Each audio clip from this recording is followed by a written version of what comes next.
చేసిందంటే మొసలి గ్రద్ద ఏం చేసిందంటే కొంచెం అలసటగా ఉందని చెప్పేసి తన త్వరలో అది నిద్రపోయింది.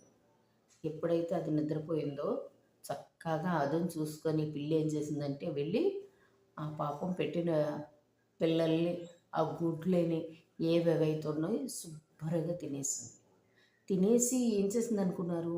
ఈ పక్షి పిల్లల తాలూకా వెంట్రుకలుంటాయి కదా! వెంట్రుకలు తీసుకెళ్ళి ఆహ్, గ్రద్ద తాలూకా ముసలి గ్రద్ద తాలూకా తొర్రలో ఇవన్నీ పట్టుకెళ్ళి అందులో పడేసింది.